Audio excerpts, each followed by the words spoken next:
안녕하세요. 이찬희의 철학일기. 오늘은 진짜 오랜만에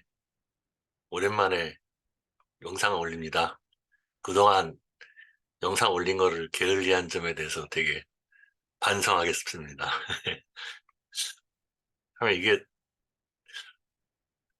제목은 일기지만 아무래도 저는 일기보다는 사람들하고 만나가지고 대화하는 걸 더 좋아하나 봐요. 그래서 이렇게 좀 혼자서 말하듯이 하니까 이걸 계속 미루게 되더라고요. 시간이 아예 없진 않았는데요. 예, 오늘 다룰 주제는 불교와 유교의 한판 싸움이라고 할까요? 그 태계가 아니죠. 율곡 이이 선생님이 젊었을 적에 어떤 스님하고 나눈 얘기를 주제로 얘기를 하겠습니다. 이거는 그 김형효 선생님이시라는 분이 한국학중앙연구원에서 강의하시고 재직하고 계시는 김형효 선생님이 그 불교평론이라는 잡지에 전에 실렸던 글인데 제가 인상 깊어가지고 그분의 번역을 일단 그대로 가져와서 그 좀 그걸 보면서 좀 제가 좀 설명을 하듯이 얘기를 해보려고 합니다. 일단은 좀 자료를 공유를 먼저 해보겠습니다.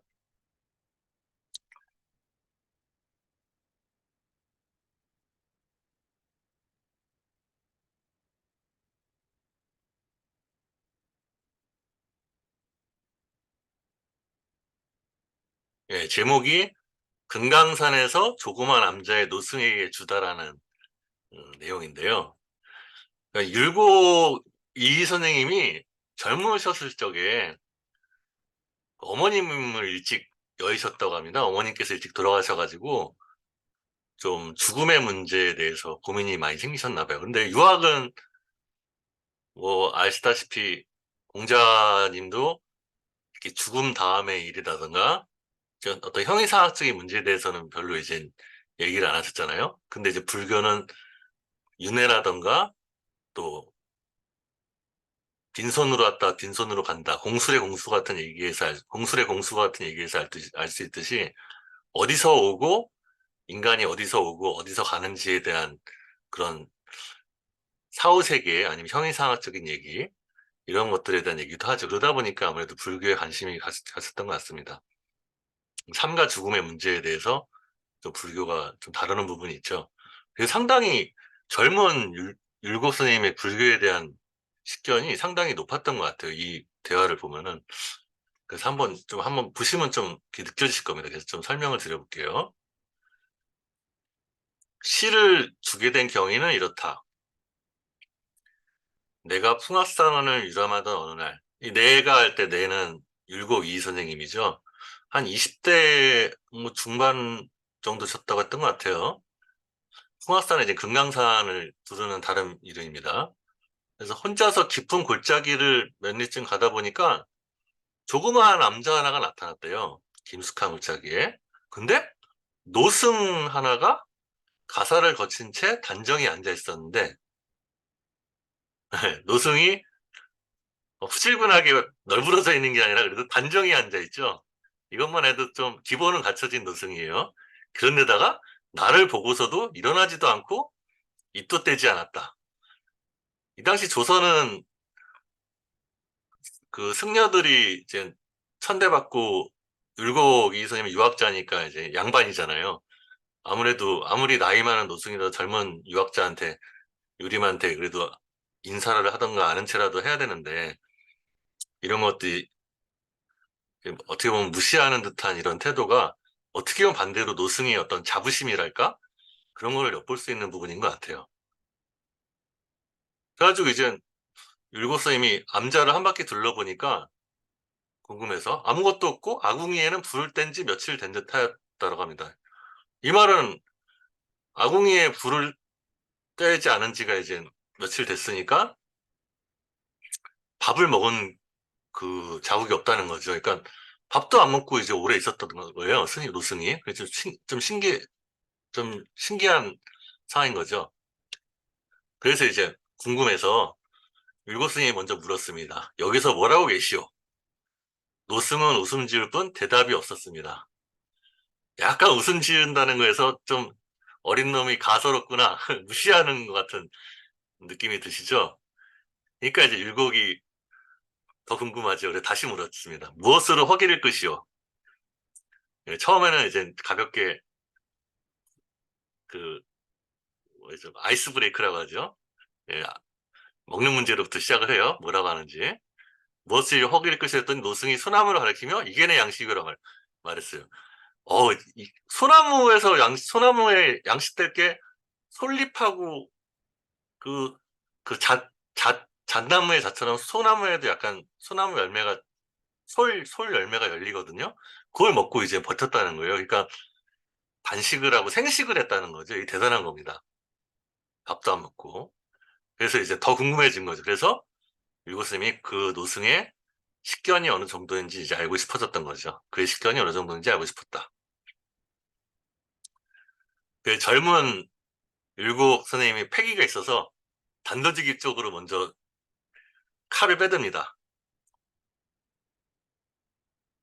공자와 석가 둘 중 누가 성인이요? 유교와 불교 중 누가 더 우월하냐? 이 문제죠. 아주 그냥 단도직입 얘기하는. 그러니까 이제 노승이 선비는 나를 놀리지 마시오. 정중하게 말하지만 이 말은 까불지 마라 이거죠. 그러자 이제 지지 않고 율곡 선생님이 불교는 이적, 오랑캐의 가르침이어서 여기서 중국이라는 거는 조선까지 다 포함되는 중국이죠. 중국에서 시행됐으니까 불교는 외래의 종교라 이거예요. 사실 여기에도 보면은 율곡 선생님도 좀 중화 사대주의의 잔재가 남아있죠. 시대적 한계라 될 수 없어요. 그러자 이제서야 좀 자존심이 상하셨는지 노승께서 반격을 하십니다. 수는 동이 출신이고 문왕은 서희 출신이니 이들 역시 이적이란 말이오. 수는 이제 유교에서 그 훌륭한 성인으로 일컬었던 왕이고 문왕도 마찬가지고 다 이제 동이 서희 오랑캐니까 그러면 너의 유교가 성인으로 받드는 사람들도 다 원조이자 성인으로 받드는 사람들 다 오랑캐란 말이잖아. 똑같지 않냐 이렇게 얘기합니다. 그러자 이제 이율곡이 이론적인 면에서 또 공격을 합니다. 불교의 핵심적 교의가 묘한 곳이 우리 육아를 벗어나지 않고는 굳이 유학을 버리고 불교를 찾고 있어. 그러니까 이제 불교나 육아나 마찬가지인데 못하러 외래 종교인 불교를 찾고 있냐 이렇게 이제 질책을 하는 거죠. 여기서 핵심 교의는 좀 더 나오겠습니다. 노승이 말합니다. 육아에도 마음 그것이고 부처다라는 말이 있어.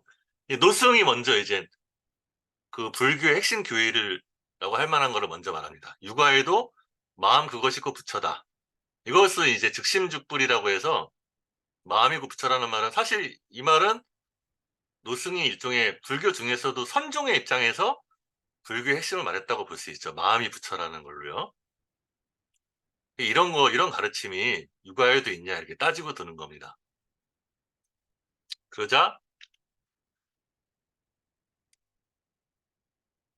율곡이 대답합니다.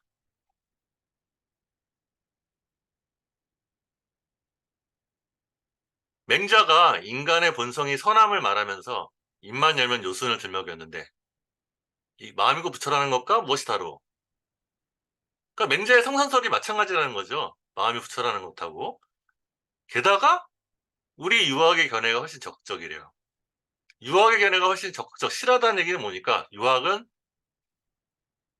왕도 정치라던가 이제 백성들을 편안하게 하려는 어떤 정치적인 그 현세적인 가르침까지도 이제 베풀었기 때문에 더 적극적이라는 겁니다.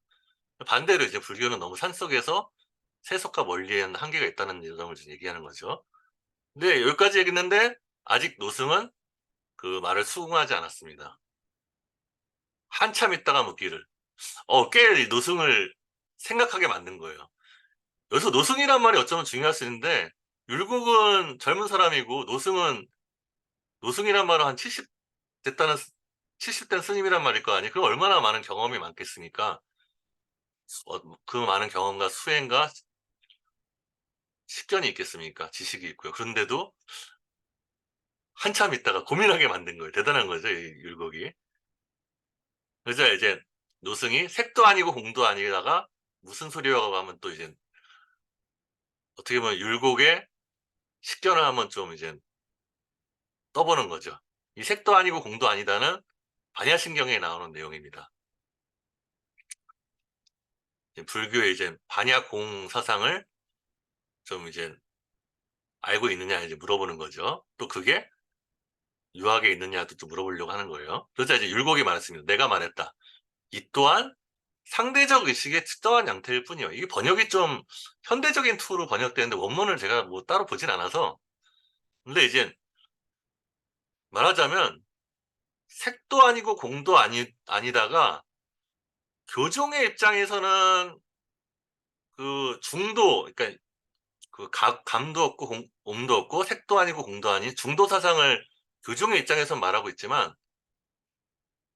율곡이 여기서 말한 상대적 의식의 특정한 양태라고 말한 것은 이 중도 사상을 그 중도 사상을 표현한 반야 사상에 입각한 이제 반야신경의 내용이 이것도 상대적 의식의 특정한 양태, 말하자면 상대적 의식, 이 불교의 선종에서 말하는 분별심이라고 합니다. 분별, 상대적인 분별의 그 어떤 교정적인 사고에 치우쳤다는 점을 좀 한계를 말하는 겁니다. 그러니까 이제 이것도 여기 특정한 양태를 이제 전경이라고 하잖아요. 그러니까 우리 사고나 의식 세계 안에서 드러나 있는 보여져 있는데 분별된 분별 세계에 대한 이야기지 그거를 뛰어넘는 본질적인 말과 생각이 끊긴 그 본원적인 자리가 아니라는 겁니다. 이 말은 이제 율곡이 또 노승은 오히려 교정적인 차원에서 물어봤는데 율곡은 선종적인 차원에서 이제 대답을 한 거예요. 그러자 노승이 이제 씩 쪼개는 것을 보고 내가 물었다 했죠. 노승이 씩 쪼갰습니다. 아, 이 말은 오히려 칭찬입니다. 씩 쪼갰다는 거는, 아, 이 젊은 놈이 제법이네. 이렇게 본 거죠. 노승도 선종을 알 거 아니에요. 네, 제법이네. 그러고서 이제 율곡이, 근데 이제 제법이라는 거에는 그래도 좀 내리까는 듯한 태도가 보이니까 율곡이 또 이제 더 공격이 들어갑니다. 이 율곡이 물어봤습니다. 맹자가 율곡이 소리가 하늘에서 날고 물고기는 연못에서 뛴다. 이것은 색이요 공이요? 라고 물어봅니다. 연비려천 어야구연. 이거는 중용 13장에 나오는 구절인데 이게 이젠 육아의 이제 형이상학을 좀 잘 표현한 구절로 많이 얘기가 되고요. 보통 주자학에서는 천리가 유행한다 해서 그 하늘의 이치가 세상에 이제 펼쳐지는 그거를 이제 표현한다고 하지만 이거를 이제 이율곡은 이것이 색이냐 공이냐 말함을 통해서 일종의 가나선의 화두에서 말할 수 있는 이 거량을 한 거예요. 선문답을 이제 한 거지. 그러니까 아까 선적인 답변에서 아까 선적인 답변을 상대적 의식의 특정한 형태라고 반론을 한 거에서 더 넘어서 그러니까 이제 그거는 선이 아니다. 색도 아니고 공도 아니다가 선이 아니다라는 걸 말한 걸 넘어서서 이거는 선문답을 직접 한 거예요, 노승한테. 그러자 노승이 말했습니다. 색도 아니고 공도 아님은 진여의 체요. 이런 시를 어떻게 빗댈 수 있단 말이오. 여기서 노승이 걸려들었습니다. 사실. 색도 아니고 공도 아님은 진여의 체라는 거는 이건 교정적인 얘기예요. 이거는 어떻게 보면 교리적인 얘기죠. 가나선이 아니에요. 선이라고 하더라도 단지 이제 언어에서 말해지는 부분이에요. 그거를 이제 이런 시로 어떻게 빗댈 수 있단 말이오 한 것은 율곡이 이 시를 얘기한 동기를 포착을 못한 거죠. 못 알아먹은 거죠. 그러니까 노승이 율곡의 말을 못 알아들은 거예요. 선문답을 이제 던졌는데. 그러자 이제 이번에는 율곡이 웃습니다. 의미심장하게 웃습니다. 예, 의미심장하게 웃는 거죠. 의기양양하게 웃는 거죠. 의기양양. 젊은 율곡이 노승 70 먹은 노승한테 언어적 표현을 거쳤다면 바로 상대적 인식의 지평이니 경계인이 어떻게 체라할 수 있겠소. 그러니까 색도 아니고 공도 아니라는 거는 이미 언어적 표현을 거쳤으니까 상대적 인식의 지평이니까 어떻게 진열체라 할 수 있겠습니까? 이렇게 딱 정확하게 비판을 하는 거예요. 하면 육아의 핵심은 묘천은 언어를 통해 전할 수 없는데, 아까 유교의 핵심 묘천은 소리기가 하늘에서 날고 물고기는 염에서 뛴다로 얘기했죠. 언어를 통해 전할 수 없는데 불교의 진리는 오히려 문자 언저리에 있는 셈이요. 노승이 말하는 것 같은 진유의 체라는 이런 불교의 진리는 문자 언저리에 있는 셈이 되는 거죠. 그러니까 이제 노승이 불교의 진면목을 어떻게 보면 잘 못 보여준 거죠. 아니, 선문답에 대해서 제대로 답변을 못한 거고, 관아선의 거량에 실패한 거죠. 그러자 노승이 이제 화들짝 놀랍니다. 깜짝 놀라서 율곡의 손을 잡고, 그대는 시속의 범용한 선비가 아닌가 보고. 그러니까 범용한 선비들이야 이제 뭐 그냥 문장만 그냥 읊을 줄만 알지 깨달음과 거리가 먼 선비들이죠. 그래서 아무리 젊은 선비지만 나를 위해 시를 지어서 소리개가 날고 물고기가 뛴다는 이 글귀의 뜻을 풀어달라고 했습니다. 그래서 율곡이 절구 한 수를 써주었더니 이윽히 보고 나서 소매 속에 넣고는 벽을 향해 돌아앉아 버렸다. 저도 이 벽을 향해 돌아앉아 버렸다가 무슨 의미인지는 잘 모르겠어요. 율곡이 써준 시를 보고 노승이 그냥 고민을 하기 위해서 벽을 향해 돌아앉은 건지, 아니면은 노승이 율곡이 쓴 시를 간파하고서 율곡도 이미 멀었구나, 이거는 율곡도 답을 모르는구나 하고서 율곡을 인정하지 않은 거지. 근데 저는 사실 그 후자인 것 같아요. 율곡을 인정하지 않은 것 같아요. 왜냐하면 율곡이 아까 소리개가 날고 물고기가 뛴다 했잖아요. 이 시도는 좋았는데, 근데 그 절구어를 써준 시던 아니면 소리개가 날고 물고기가 뛴다는 요 세기호 공유하는 그 선문답도 사실은 선문답에 이제 우리가 공안 화두 1700 공안이라고 해서 선문답들에 대한 문헌들이 많이 있거든요. 율곡이 많이 책을 많이 본 사람이라서 그거를 단지 흉내내는 거에 불과하지. 이제 그러니까 살아있는 활구가 아니라 사구, 죽은 구절. 살아있는 구절이나 죽은 구절 해야죠. 그러니까 살아있는 선문답이 아니라 죽어있는 선문답을 한 거에 불과할 수 있다는 거죠. 그러니까 노승이 보기에는 율곡의 선문답은 살아있는 선문답이 아니라 죽어있는 선문답이기 때문에 그걸 보고서 벽을 향해 돌아앉아 버렸지 않을까, 이런 생각이 듭니다. 그래서 율곡도 나도 그 글자기를 나오고 말았는데 좀 경황이 없어서 어떤 사람인지 알아보지 못해서 다시 보고 싶었지만 사흘 뒤에 다시 가보았더니 암자는 그대로인데 노승은 떠나버리고 없었다고 합니다. 그 율곡의 시가 이십니다. 물고기 뛰고 소리게 날아 아래이가 한 가지. 중용 구절 그대로 한 거예요. 이는 색도 아니고 공도 또한 아닌 것. 교리적인 거니까 뭐 별 내용은 없죠. 오히려 세 번째하고 네 번째가 중요한데요. 무심히 한 번 웃고 내 몸을 둘러보니 노을 지는 숲 나무들 사이에 홀로 서 있구나. 사실은 보통 선시들이나 저기 그 깨달은 스님들의 오도송이나 열반송들을 보면은 세 번째하고 네 번째 선문답이 나오거든요. 근데 율곡의 이런 그 세 번째하고 네 번째 구절은 모르겠습니다. 적어도 제 개인적 입장에서는 이거는 죽은 구절이지 살아있는 화두는 아닌 것 같아요. 그래서 노승이 돌아앉지 않았나 합니다. 흉내낸 거죠. 선문답을 흉내낸 거지. 글을 많이 알고 공부를 많이 한 사람이 선문답을 흉내낸 거지 진짜 깨달아서 한 구절일까 하는 생각은 들진 않아요. 네, 오늘 이걸로 마치겠습니다. 그러니까 상당히 이 대화가 유교와 불교의 가장 궁극적인 부분들을 다루고 있어요. 되게 이제 좀 지적이고 심오하고 형이상학적인 부분들을요.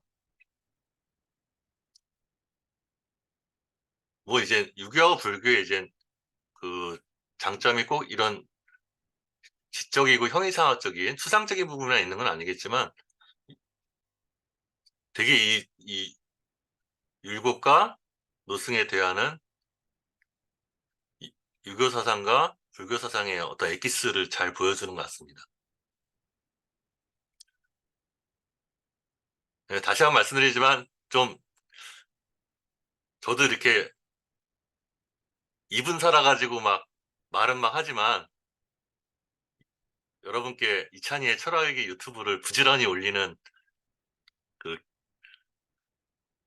게으르지 않는 모습을 보여주는 데에는 인간적인 한계가 너무 큽니다. 참 저도 저의